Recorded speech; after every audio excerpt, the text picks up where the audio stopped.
Next हम पढ़ने जा रहे हैं स्फेरिकल मिरर्स के बारे में। स्फेरिकल मिरर्स क्या होते हैं? तो नाम से ही साफ साफ दिख रहा है कि स्फेयर की हेल्प से यदि कोई मिरर बनाया जाता है तो उसको स्फेरिकल मिरर कहा जाता है। तो मान लीजिए आपके पास एक ग्लास स्फीयर है, एक हॉलो ग्लास स्फीयर है, हॉलो ग्लास स्फीयर, ठीक। और ये इस ग्लास स्फीयर का जो रेडियस है वो r के बराबर है। ये इस ग्लास स्फीयर का सेंटर है c, और इसका जो रेडियस है बेटा वो r के बराबर है। इसका रेडियस r के बराबर क्वेश्चन में दिया हुआ है, क्वेश्चन में हाँ r है, ये सेंटर है। अब इस मिरर को, इस स्फीयर को मैं यहां से कट कर देता हूं लाइक दिस मैंने यहां से इसको कट कर दिया। तो राइट वाले पार्ट की मैं बात करूंगा, तो राइट वाला जो पार्ट है हमारा, ये वाला पार्ट, इस वाले पार्ट को मैंने पॉलिश कर दिया बाहर से। मैंने बाहर से इसका एक रिफ्लेक्टिंग पॉलिश यहाँ पे अप्लाई कर दी है। रिफ्लेक्टिंग पॉलिश जो मैंने यहाँ पे अप्लाई कर दी, तो इस रिफ्लेक्टिंग पॉलिश अप्लाई करने से क्या होता है कि ये वाला जो पार्ट है इसका, ये जो इसका कॉन्केव पार्ट है, ये रिफ्लेक्टिंग बन जाता है। तो यहाँ पे मैं यहाँ लिख सकता हूँ कि ये आपके पास कुछ इस तरीके का शेप आपको प्राप्त होगा। बाहर वाला सरफेस जो है वहां पे हमने पॉलिश की है, तो इसका मतलब ये जो आगे वाला जो पार्ट है ये अब रिफ्लेक्टिंग बन चुका है। तो यहाँ पे मैं कह सकता हूँ this part is reflecting, reflecting ये बन चुका है। और इस तरह के मिरर को हम कहते हैं कॉनकेव मिरर। कॉनकेव मिरर इसको कहा जाता है, कॉनकेव मिरर इस तरीके के मिरर को कहा जाता है, ठीक। अब हम बात करते हैं एक दूसरे टाइप का मिरर जिसे कॉन्वेक्स मिरर कहा जाता है। मान लीजिए आपके पास एक हॉलो स्फीयर है, हॉलो ग्लास स्फीयर, और इस हॉलो ग्लास स्फीयर को आपने क्या किया, यहाँ से कट कर दिया, यहाँ से कट कर दिया आपने इसको। और ये वाला जो पार्ट आपके पास बचा है, ये वाला पार्ट, इस वाले पार्ट को आपने अंदर से पॉलिश आपने यहाँ पे कर दी।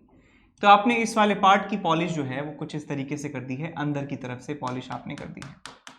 तो अंदर की तरफ पॉलिश कर दी, तो मैं कह सकता हूं कि ये जो इसका उठा हुआ वाला पार्ट है, ये जो इसका उभरा हुआ पार्ट है, ये रिफ्लेक्टिंग सरफेस की तरह बिहेव करता है। ये अब रिफ्लेक्टिंग सरफेस बन चुका है, रिफ्लेक्टिंग सरफेस। तो इस तरीके के मिरर को हम कहते हैं कॉन्वेक्स मिरर कहा जाता है। तो ये किस तरीके का मिरर है, कॉन्वेक्स मिरर। तो समझ जाएंगे जिसका ये उभरा हुआ वाला पार्ट जो है रिफ्लेक्टिंग सरफेस की तरह काम करता है उसको कॉन्वेक्स मिरर कहते हैं। और जिसका धंसा हुआ पार्ट, जिसका धंसा हुआ पार्ट जो केव जो है बन गई है, गुफा बन गई है, ये वाला पार्ट जो है यदि रिफ्लेक्टिंग का काम कर रहा है, रिफ्लेक्शन का काम कर रहा है, तो इसे कॉनकेव मिरर कहा जाता है। अब इन कॉन्वेक्स और कॉनकेव मिरर के लिए कुछ स्पेसिफिकेशंस हैं, कुछ क्वांटिटीज़ हैं जिनको हमें पढ़ना है। तो आइए पढ़ते हैं। तो यहाँ पे हम इन दोनों मिरर्स को बना लेते हैं। ये आपके पास है आपका, बताइए कौन सा मिरर है, ये कौन सा मिरर है भाई? ये है आपका कॉनकेव मिरर, कॉनकेव मिरर। और ये है आपका कॉन्वेक्स मिरर। कैसे भी बना सकते हैं, उल्टा बना सकते हैं, ऐसे बना सकते हैं। इसको यदि फ्लिप भी कर देंगे तो भी इसका नाम कॉन्वेक्स ही कहलाएगा। ये आप पलट भी दें इसको तो भी ये कॉनकेव कहलाएगा, ठीक है। ये आपके पास है कॉन्वेक्स मिरर। अब एक बात ध्यान से सुनना बेटा कि ये जो आपके पास मिरर है, ये जो आपके पास छोटा सा पार्ट है स्फीयर का, आप इसे देखें कि ये किस कंप्लीट स्फीयर से बना होगा। तो आप यहाँ पे एक इमेजिनरी एक स्फेरिकल सरफेस यहाँ पे ड्रॉ कर सकते हैं लाइक दिस, कि ये इस बड़े स्फीयर का पार्ट है, बड़े स्फीयर में से काटा गया है, और ये जो है इसको भी एक बड़े स्फीयर में से काटा गया होगा इस तरीके से।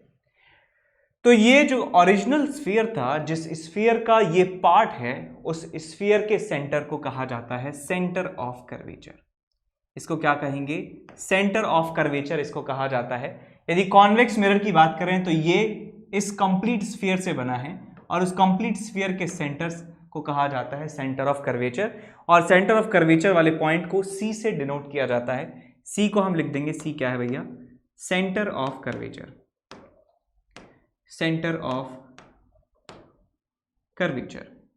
क्या मतलब है इसका कि it is the centre of that sphere from which these concave और कॉन्वेक्स मिरर्स आर क्रिएटेड। जिस स्फीयर से इनको बनाया गया है उनके जो सेंटर है वो कहलाता है आपका सेंटर ऑफ कर्वेचर। ठीक, अब जो आपके पास कॉन्केव मिरर है, कॉन्वेक्स मिरर है, इतना वाला पार्ट, ये वाला पार्ट जो है बेटा, इसको ए कह देते हैं, इसको बी कह देते हैं, इसको भी ए कह देते हैं, इसको बी कह देते हैं। तो ए बी जो आपके पास शेप है, ये छोटा सा जो कर्व है आपके पास ए बी, इसका जो ज्योमेट्रिकल सेंटर होता है, इसका ज्योमेट्रिकल सेंटर, ये जो आपके पास शेप है, इसका सेंटर आप कहाँ कहेंगे? इसका सेंटर होगा भाई यहाँ पे होगा इसका सेंटर। इसका सेंटर यहाँ है, सेंटर को कहा जाता है पोल कहा जाता है, इसको कहते हैं पोल, इसको P से डिनोट किया जाता है। ऐसे ये जो आपके पास शेप है A से B तक का जो कर्व शेप है, इसका जो ज्योमेट्रिकल सेंटर है यानी कि यहाँ, इसको कहा जाता है पोल। पोल इसे कहा जाता है, इसको डिनोट किया जाता है P से, P का मतलब होता है पोल। पोल की डेफिनेशन क्या लिखेंगे? This is the geometrical centre, geometrical centre of part A B part का ज्योमेट्रिकल सेंटर जो है इसको पोल कहा जाता है। जब हम आगे लेंस के बारे में पढ़ेंगे तो इसी पोल को कहा जाता है ऑप्टिकल सेंटर कहा जाता है। लेंस के केस में इस सेंटर को ऑप्टिकल सेंटर कहा जाता है, मिरर के केस में इसे पोल कहा जाता है। अब आप यहाँ पे आप बता सकते हैं कि C से लेके P तक की जो दूरी है, C से लेके P तक की डिस्टेंस, P से लेके C तक की डिस्टेंस जो है वो रेडियस R के बराबर होने वाली है।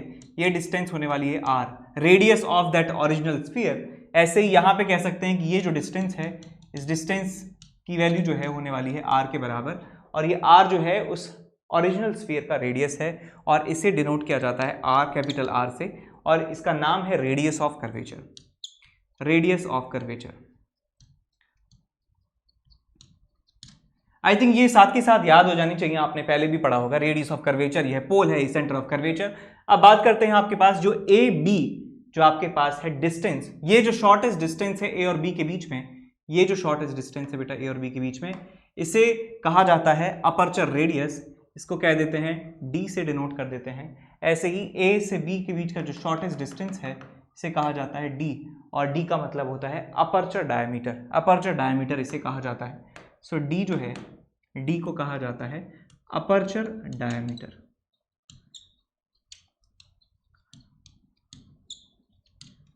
अपर्चर डायामीटर, ठीक बात।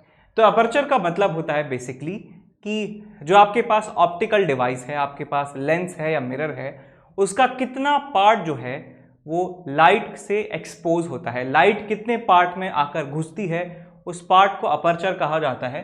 तो ए से लेके बी तक का जो पार्ट है वहां पे लाइट इंसिडेंट हो रही होगी जब इसका एप्लीकेशन करेंगे। ऐसे ही सेम गोज फॉर लेंस। तो इस वाले पार्ट को अपर्चर कहा जाता है, उस अपर्चर का जो डायमीटर है उसको अपर्चर डायमीटर कहा जाता है। इसको डी से डिनोट करते हैं, डी से डिनोट करते हैं। अब इस अपर्चर डायमीटर का क्या रिलेशन होता है, ये आप सोच सकते हैं कि क्या होगा, कि भाई जिसका अपर्चर डायमीटर ज्यादा होगा वो उतना ही बड़ा लेंस होगा और उसमें उतनी ही ज्यादा लाइट जो है इंसिडेंट होगी। तो जितना ज्यादा बड़ा, जितना ज्यादा अपर्चर डायमीटर होता है उतनी ही ज्यादा लाइट वो कैप्चर करता है, और जितना कम अपर्चर होगा उतनी ही कम लाइट वो क्या करेगा, कैप्चर करेगा। ठीक, तो मोबाइल कैमरास में अपर्चर जो है वो दी जाती है। आपने एक ऐसा टर्म देखा होगा f1.8, कुछ इस तरीके का आपने स्पेसिफिकेशंस देखा होगा मोबाइल या फिर किसी भी कैमरा के ऊपर, f1.8 या f2.2 लाइक दिस, कुछ इस तरीके से आपने देखा होगा। वो असल में f/1.8 f/1.2.2 होता है। इस तरीके से अपर्चर को वहां पे दिखाया जाता है लेंस से। तो समझ गए कि जिसका डिनोमिनेटर जितना कम होगा उसका अपर्चर उतना ही ज्यादा होगा, वो उतना ही ज्यादा लाइट कैप्चर करेगा। ठीक, तो ये बात शायद आप जानते हो। ठीक, आगे अपर्चर डायमीटर आपका हो गया सबका। अब हम बात करते हैं लाइन सी से पी को मिलाने वाली जो लाइन है, जो लाइन सी से पी को मिलाती है,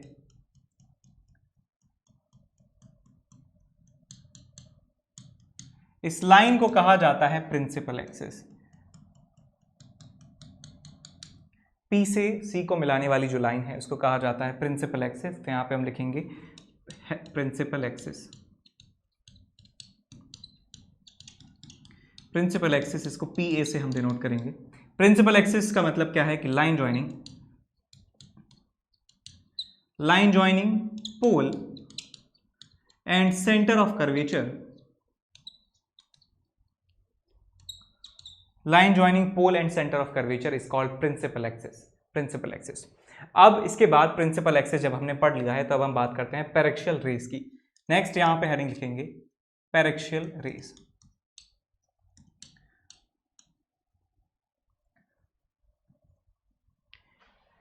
तो आपके पास मान लीजिए एक मिरर है, कॉनकेव मिरर है, कॉन्वेक्स मिरर भी ले सकते थे, बात एक ही है। दोनों के लिए सेम डेफिनेशन होगा, चाहे हम कॉनकेव मिरर के लिए लें, चाहे कॉन्वेक्स मिरर के लिए, और चाहे हम लेंस भी यहां पर ले लें तो भी इस पैरेक्शियल रेज का जो डेफिनेशन है वो सेम रहता है। क्या डेफिनेशन है ये सुनिएगा। तो आपके पास एक मिरर है, ये इस मिरर का पोल है और ये इस मिरर का सेंटर ऑफ कर्वेचर है। इन दोनों को ज्वाइन करने वाली जो लाइन है इसे कहा जाता है प्रिंसिपल एक्सिस। अभी हमने ये चीज सीखी, प्रिंसिपल एक्सिस इसे कहते हैं। तो ऐसी लाइट रेज जो इस मिरर के ऊपर इंसिडेंट होती हैं, लेकिन इंसिडेंट भी कहां होती हैं, इस पोल के आसपास वाले रीजन में। इस पोल के आसपास वाले रीजन में यदि लाइट इंसिडेंट हो रही है तो उस लाइट को कहा जाता है पैरेक्शियल रेज। या लाइट की बात ना करें, मैं एग्जैक्टली बात करूं, रेज की बात करूं, ऐसी रेज जो पोल के नजदीक वाले रीजन में इंसिडेंट होती हैं उनको कहा जाता है पैरेक्शियल रेज। और इसकी दूसरी डेफिनेशन भी दी जाती है कि ऐसी रेज जो प्रिंसिपल एक्सिस के साथ बहुत ही छोटा एंगल बनाती हैं उसे कहा जाता है पैरेक्शियल रेज। तो ये दोनों डेफिनेशंस आप यहां पे लिखेंगे। पैरेक्शियल रेज का डेफिनेशन क्या है कि light rays which incident near the pole. मैंने आपको बताया था कि लेंस के केस में पोल को ऑप्टिकल सेंटर कहा जाता है, तो ये पोल कह सकते हैं या ऑप्टिकल सेंटर भी इसको कह सकते हैं कि लेंस जब होगा तो ऑप्टिकल सेंटर यहां पे आ जाएगा। Optical centre are known as paraxial rays. और इसका दूसरा डेफिनेशन ये है, light rays which make very small angle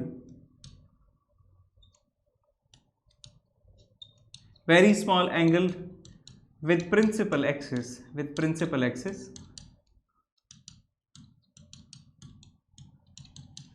is called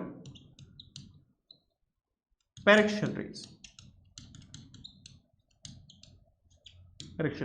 तो यहां पे देखिए कि ये जो आपके पास, मान लीजिए आपके पास एक मिरर है और इस मिरर पर जो लाइट है वो कुछ इस तरीके से गिर रही है, एक इस तरीके से लाइट जो है वो गिर रही है, और एक दूसरी लाइट रे है जो गिर रही है कुछ इस तरीके से। तो आप बताइए कि पोल के पास जो लाइट है वो कौन सी लाइट रे पोल के पास गिर रही है। तो मैं कह सकता हूं कि ये जो ग्रीन कलर से मैंने बनाई है ये पोल के ज्यादा नजदीक है, जो व्हाइट कलर से रे मैंने बनाई है वो पोल से काफी दूर है। तो हम कहेंगे कि ये जो है ये पैरेक्शियल रेज की श्रेणी में, कैटेगरी में ये वाली लाइट रे आती है। ये वाली लाइट रे पैरेक्शियल नहीं है। और एक और मैं आपको खुशखबरी बताना चाहता हूँ कि हमारे सिलेबस में जितनी भी आपके पास क्वेश्चंस होंगे, जितने भी फॉर्मूलेज होंगे, जितने भी डेरिवेशंस होंगे, वो सारे डेरिवेशंस जो हैं इस पैरेक्शियल रेज की हेल्प से किए जाएंगे। हम जो भी इमेज फॉर्मेशंस में लाइट रेज का इस्तेमाल करेंगे वो पैरेक्शियल्स होंगी। तो ये पैरेक्शियल रेज को लेने से हमारे जो क्वेश्चंस हैं, हमारे जो एक्सप्रेशंस हैं काफ़ी आसान हो जाते हैं और काफ़ी कन्वीनियंट होता है क्वेश्चंस को सॉल्व करना। ठीक है, तो पैरेक्शियल रेज की डेफिनेशन आपको समझ में आ गई है। नेक्स्ट इसके बाद हम पढ़ने वाले हैं फोकस के बारे में। तो फोकस एक ऐसा पॉइंट होता है, यदि हम बात करें कॉनकेव मिरर के लिए, तो यहाँ पे for concave mirror concave mirror, ये एक ऐसा पॉइंट है जहां पर पैरेलल पैरेक्शियल रेज रिफ्लेक्शन के बाद इस पॉइंट पर कन्वर्ज होती हैं और उस पॉइंट को कहा जाता है फोकस कहा जाता है। तो यहां पे डेफिनेशन हम लिखेंगे, फॉर कॉन्केव मिरर इसको अलग तरीके से डिफाइन किया गया है, फॉर कॉन्वेक्स मिरर इसको अलग तरीके से डिफाइन किया गया है। तो यहां पे हम लिखेंगे it is a point where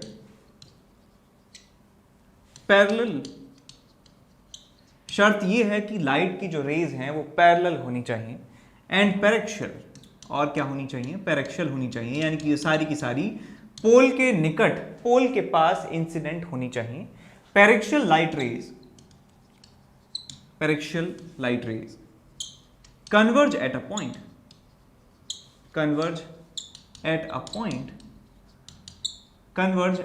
तो पहले लिख दिया था, converge after reflection, concave mirror से रिफ्लेक्शन के बाद जिस पॉइंट पर वो टकराती हैं, जिस पॉइंट पर वो कन्वर्ज होती हैं, उस पॉइंट को फोकस कहा जाता है। यहां देख सकते हैं एग्जांपल के तौर पे कि आपके पास एक कॉन्केव मिरर है, ये कॉन्केव मिरर के ऊपर पैरेलल पैरेक्शियल रेज जो हैं वो आ रही हैं। ये पैरेलल पैरेक्शियल रेज जो हैं यदि ये इस तरीके से आ रही हैं तो ये रिफ्लेक्शन के बाद किसी एक पर्टिकुलर पॉइंट से जो हैं ये कन्वर्ज होती हैं। तो देख सकते हैं आप कि ये जो पैरेलल लाइट रेज हैं ये रिफ्लेक्शन के बाद इस पॉइंट पर आकर कन्वर्ज हो रही हैं। तो इस पॉइंट को हम कहते हैं फोकस, और इस पॉइंट को F से डिनोट किया जाता है। तो आप यहां पे देख सकते हैं कि ये जो पैरेलल लाइट रेज हैं, ये प्रिंसिपल एक्सिस के पैरेलल भी हैं, लेकिन ये जरूरी नहीं है कि लाइट रे प्रिंसिपल एक्सिस के पैरेलल हों, आपस में भी पैरेलल हों, प्रिंसिपल एक्सिस के साथ भी पैरेलल हों, ऐसा जरूरी नहीं है। एक एग्जांपल ये भी है आपके पास, यदि मान लीजिए आपके पास कुछ इस तरीके से है, ये कॉनकेव मिरर है आपके पास, ये आपका प्रिंसिपल एक्सिस है, और हमारी जो पैरेलल लाइट रेज हैं वो प्रिंसिपल एक्सिस के पैरेलल नहीं है लेकिन पैरेक्शियल है, कुछ इस तरीके से जो है वो गिर रही हैं लाइक दिस। तो ये रिफ्लेक्शन के बाद एक पॉइंट से अभी भी पास होती हैं, ये अभी भी एक पॉइंट से पास होती हैं और उस पॉइंट को कहा जाता है फोकस। तो अब जो है वो फोकस है, ये वाला पॉइंट फोकस होता है।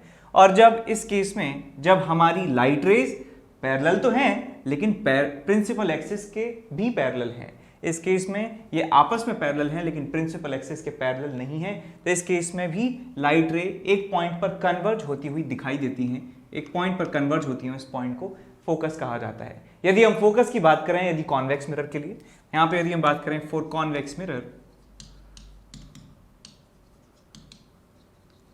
कॉन्वेक्स मिरर के लिए फोकस एक ऐसा पॉइंट है जिस पॉइंट से डाइवर्ज होती हुई दिखाई देती हैं parallel light rays after reflection के बाद पैरेलल लाइट रेज जो हैं वो किसी पॉइंट से डाइवर्ज होती हुई दिखाई देती हैं। तो यहां पे मैं लिखूंगा it is a point from where parallel paraxial, bracket में लिखें paraxial light rays seems to diverge after reflection, वो एक पॉइंट से डाइवर्ज होती हुई दिखाई देती है। मैं आपको एग्जांपल लेके बताता हूं कि आपके पास एक कॉन्वेक्स मिरर है लाइक दिस,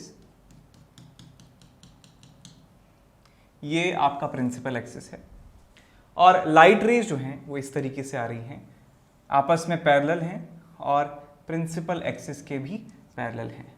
तो ये टकराने के बाद कुछ इस तरीके से रिफ्लेक्ट हो जाती हैं लाइक दिस, इस तरीके से रिफ्लेक्ट हो जाती हैं लाइक दिस। तो यदि हम इनको आगे एक्सटेंड करें तो ये हमें एक ऐसा पॉइंट मिलता है इन लाइट रेज को फर्दर एक्सटेंड करने पर, जहां पर ये इंटरसेक्ट कर रही हैं, उस पॉइंट को फोकस कहा जाता है इस वाले केस में, कॉन्वेक्स मिरर के केस में। तो आपको ऐसा लग रहा है कि ये जो लाइट रेज हैं, ये जो रिफ्लेक्टेड लाइट रेज हैं, ये इस पॉइंट से डाइवर्ज हो रही हैं, इस पॉइंट से फैल रही हैं, इस पॉइंट से डाइवर्ज हो रही हैं। तो हमने जो डेफिनेशन में लिखा था वो यहाँ पे आपको एक्सप्लेन कर दिया कि इस पॉइंट से डाइवर्ज होती हुई दिखाई देती हैं रिफ्लेक्टेड लाइट रेज। ये रिफ्लेक्टेड लाइट रेज हैं, रिफ्रेक्टेड रेज, ये आपके पास है इंसिडेंट रेज, ये आपके पास है इंसिडेंट रेज। ठीक, अब यदि मान लीजिए आपके पास पैरेलल लाइट रेज तो है लेकिन वो प्रिंसिपल एक्सिस के पैरेलल नहीं है, तो क्या होता है?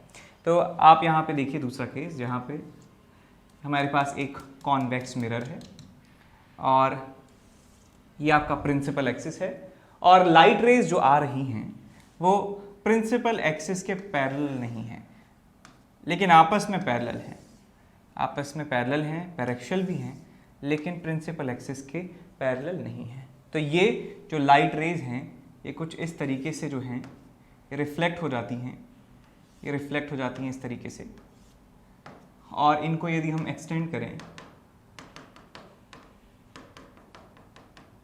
तो ये इस पॉइंट से निकलती हुई दिखाई देती हैं, इस पॉइंट से फैलती हुई ये दिखाई देती हैं। तो इस पॉइंट को कहा जाता है फोकस, इस पॉइंट को कहा जाता है फोकस। तो ध्यान आपको ये रखना है, यदि लाइट रेज पैरेलल हैं लेकिन प्रिंसिपल एक्सिस के भी पैरेलल हैं तो हमारा फोकस जो है वो प्रिंसिपल एक्सिस पे रहता है, हमारा फोकस प्रिंसिपल एक्सिस पर लाई करेगा। और यदि हमारी लाइट रेज आपस में पैरेलल है लेकिन प्रिंसिपल एक्सिस के पैरेलल नहीं है तो हमारा जो फोकस है वो प्रिंसिपल एक्सिस पे लाई नहीं करेगा। ये बात सबको समझ में आ गई। अब दूसरी बात यहां पे देखिए, एक और टर्म होता है हमारे पास जिसका नाम है फोकल प्लेन, जिसका नाम है फोकल प्लेन। फोकल प्लेन क्या होता है? तो फोकस को कंटेन करने वाला प्लेन जो प्रिंसिपल एक्सिस के परपेंडिकुलर है उसको फोकल प्लेन कहा जाता है। तो यहां पे मैं लिख सकता हूं, यहां पे हम लिखेंगे डेफिनेशन फोकल प्लेन की। फोकल प्लेन, फोकल प्लेन क्या होता है? A plane, a imaginary plane, a plane passing through focus,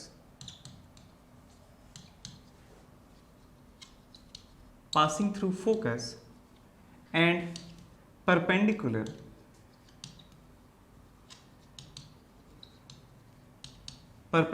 to principal axis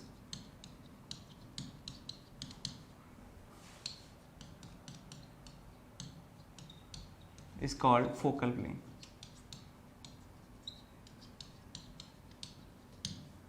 called focal plane. तो यहाँ पे देखिए भैया कि जैसे मान लीजिए हमारे पास ये एग्जांपल हमने लिया था, तो इस एग्जांपल में ये वाला जो प्लेन है बेटा, मैं कलर बदल देता हूँ इसका। So let's take it orange. तो ये वाला जो प्लेन है, ये वाला प्लेन,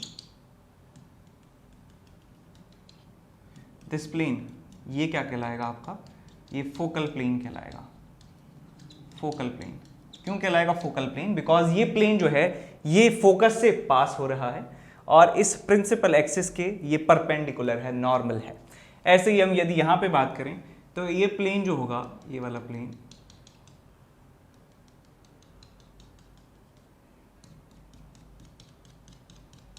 ये वाला प्लेन कहलाएगा आपका फोकल प्लेन, ये कहलाएगा आपका फोकल प्लेन। ऐसे ही यदि हम इसकी बात करें तो यहाँ पे ये जो प्लेन है जो फोकस को कंटेन करता है और इस प्रिंसिपल एक्सिस के परपेंडिकुलर है, ये कहलाएगा आपका फोकल प्लेन। ऐसे ही यहाँ पर आप दिखा सकते हैं फोकल प्लेन कौन सा होगा, ये जो प्लेन है,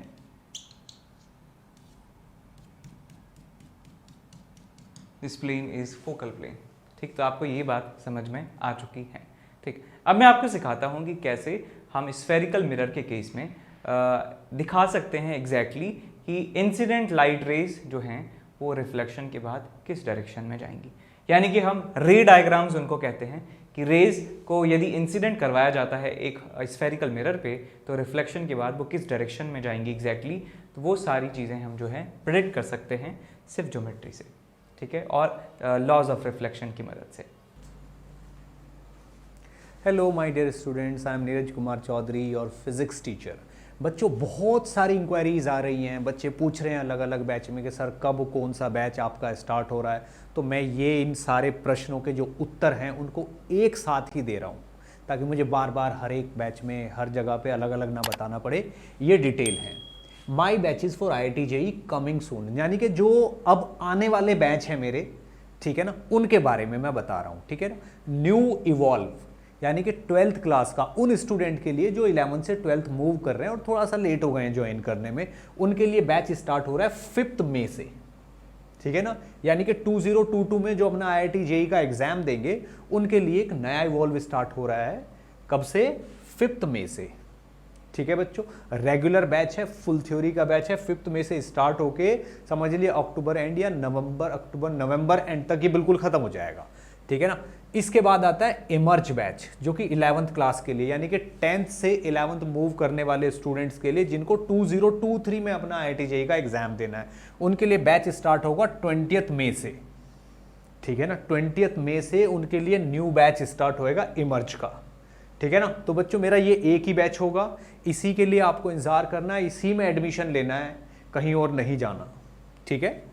एक्सेल बैच ड्रॉपर्स के लिए, यानी कि जो बच्चे इस साल 12th क्लास में हैं, ठीक है ना, अपना बोर्ड दे के वो नेक्स्ट ईयर प्रिपरेशन करना चाहते हैं, उनके लिए एक्सेल बैच है, जो कि इसी साल यानी कि 2022 में जिनको अपना IIT JEE का एग्जाम देना है, उनके लिए बैच स्टार्ट हो रहा है 29 मई से। ठीक है बच्चों, ये 12th पास लोग हैं। तो ये इन्फॉर्मेशन थी मेरे बैचेस के बारे में।